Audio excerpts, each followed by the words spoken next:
দুপুরে খাওয়া দাওয়া কমপ্লিট আছে। এবার উপরে এসেছি শুতে, আর ওপরেই আমাদের অ্যাকোয়াগার্ডটা, তাই জন্য এই অ্যাকোয়াগার্ডে কটা বোতল ফাঁকা হয়েছে, একটু জল ভরে নিচ্ছি।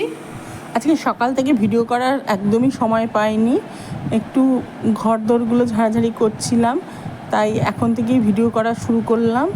আর যে জন্য ভিডিও করা সেটা পরে বলছি। এই যে দেখুন জল হচ্ছে, যা ভিডিও করতে গিয়ে কি অবস্থা হলো দেখুন, জল পড়ে। এই যে জল পড়ছে, জল ভরা হয়ে গেছে। এই ফলের মধ্যে আজকে শুধু পেয়ারাই কেটে নিয়ে এসেছি, এটাই খাবো আমার আর মেয়ের একটু।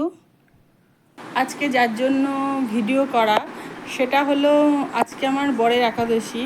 প্রত্যেক একাদশীতেই দুপুরবেলাটা আমি ওকে ঝালসুজি করে দিই, ও খুব ভালোবাসে খেতে। আজকে একটু ঘর ঝেড়েছি, ঘরদোর পরিষ্কার করাতে আমার একটু দেরি হয়ে গেছিলো, সেজন্য ওকে আর সুজি করে দিতে পারিনি। ওকে বললাম তুমি কচুরি নিয়ে এসো। আর আমাদের এখানকার বিখ্যাত কচুরি আর কি, বিমলার কচুরি, সেটাই আপনাদের আজকে দেখাবো, বিমলার সম্বন্ধে বলবো, দেখতে থাকুন। দেখুন এই যে আমাদের বিমলার কচুরি, ফুচকার থেকে একটু বড় সাইজ হবে, আর ওই হলো তরকারি। হলে কি হবে, 5 টাকা করে দাম নেয়। অসাধারণ খেতে বিমলার কচুরি। আর সিঙ্গারা পাওয়া যায় সন্ধ্যাবেলায় 6টা 6:30 থেকে, দারুণ খেতে। আর এই কচুরিটা পাওয়া যায় ঠিক 10:30 11টায় দুপুর।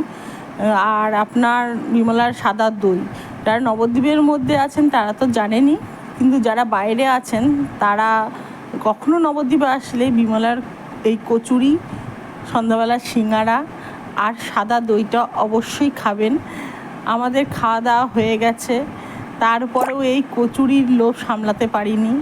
আমি নিয়ে এসেছি ওপরে, আমি আর আমার মেয়ে খাবো বলে।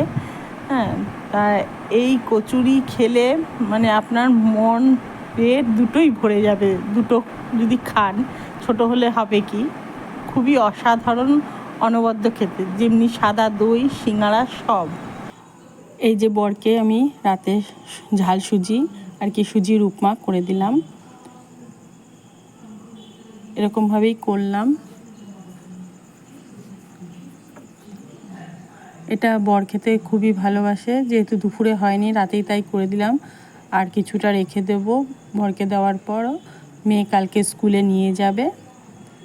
আজকের ভিডিওটা এই পর্যন্তই। শুভরাত্রি, সবাই ভালো থাকবেন, দেখে বলবেন কেমন লাগলো।